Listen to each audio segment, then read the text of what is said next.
Hello everyone, welcome back to our channel.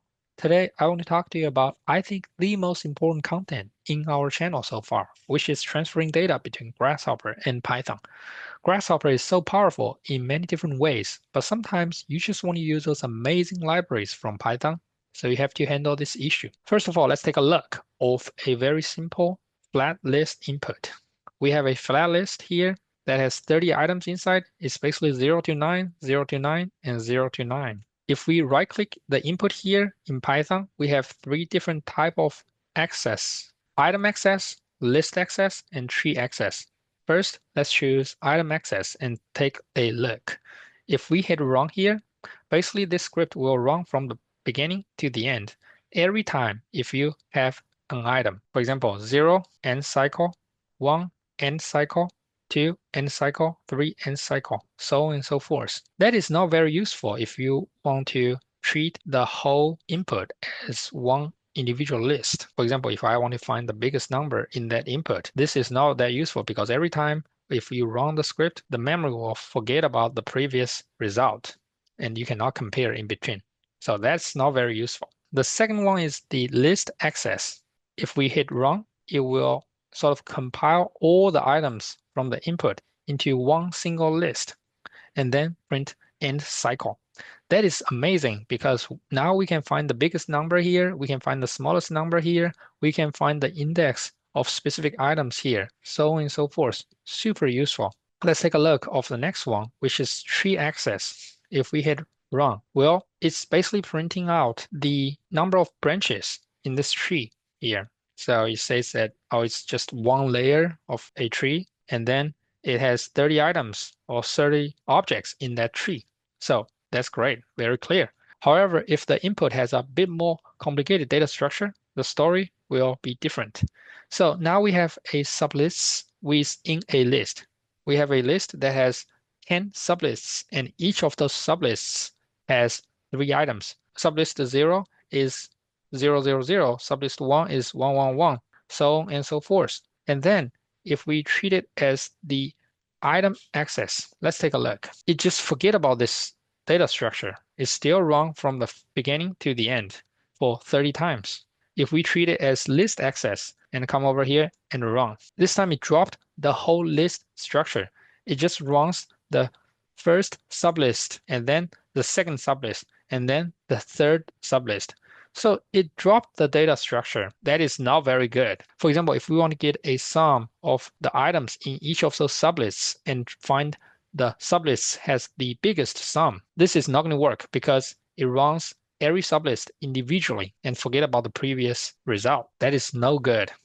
And then let's take a look of the tree access. It just spit out the tree structure here. We have one tree that has 10 branches and each branches has 3 objects. So not very useful for Python. You have to convert in between. A common solution for problems like this is to use this function called Grasshopper Python library tree helpers.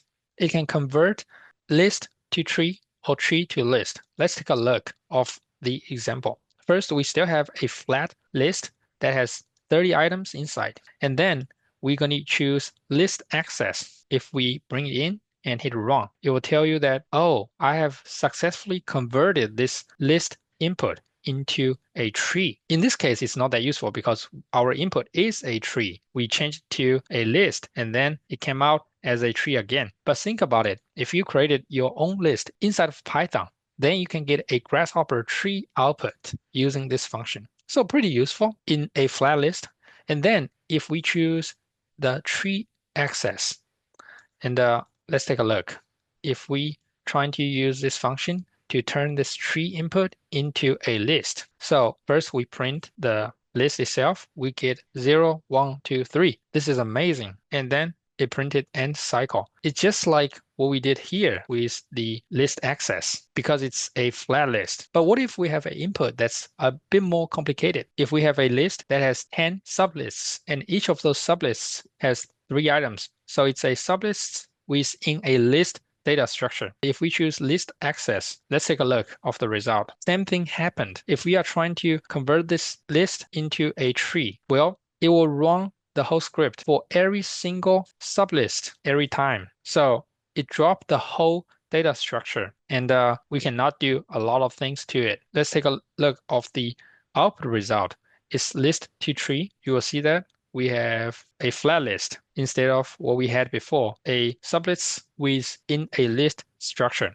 So this is not good if it has just a bit more complicated data structure. What if we are using the tree input? So let's hit run again. This is even worse. It dropped a lot of the data from the input. First, we trying to turn this tree input into a list. And then after we print this, we will see that it only printed the first sublist within the input, which is 0, 0, 0. And that is not good. Fortunately, the solution is here. Let me show you a quick example. A sublists within a list, same thing as the previous one. So we have a list that has 10 sublists inside, and each of those sublists has 3 items. Let's use it as tree access. Remember, to solve problems like this, you always want to use tree access. So we bring this in as a tree, and then we are going to use the script developed by this amazing developer for Grasshopper, Giulio Piacentino. So if we turn this tree input equals tree input and use this function to handle this tree input, this is what we're going to get. We get a Python list that preserved exactly same data structure as the Grasshopper tree and print them out as an individual list. So right here, I printed the data structure. We have 10 sublists in this list, and then each of those sublists has 3 items, which is amazing. Exactly what we want. Remember here, we had 10 sublists. Each of those sublists has 3 items. For example, the sublist 0 is 0, 0, 0, just like before. So this is amazing. And now let's take a look of an even more complicated case. We have a sublists within sublists within a list. So let's take a look. Our input is a list that has 10 sublists. And in each of those 10 sublists, we have 3 sublists. So this is sublist 0, 0, sublist 0, 1, sublist 0, 2. And in each of those sublists, we have 4 items. So if we use the same script and click run, we will see this. We have 3 layers of list. You can see that by counting the brackets here. And then if we print the data structure here, we will see that we have 10 sublists, and each of those sublists has 3 sublists. And in each of those sublists, we have 4 items. This is amazing. It preserves the whole data structure of this complicated tree input and turn it into a Python list. Amazing, amazing script. It works very well. So I will consider this as a general solution for things like this. Again, if you have a very complicated data tree from Grasshopper and you want to convert it into Python list, just use this script. It works very well. Based on the great foundation set by Giulio, I wrote my own reverse procedure, which can turn the Python list into a Grasshopper tree. Let's take a look. Our input is a list that has a bunch of sublists, and within one of those sublists, we have sublists. If we hit run, the output tree will keep the data structure from the Python list. And again, we have a bunch of sublists. And in one of those sublists, we have sublists. So this result means that it works. So if you create a Python list, you can output all the items from the tree while preserving the data structure from that Python list. Thank you so much for your attention, and looking forward to see you in our next tutorial.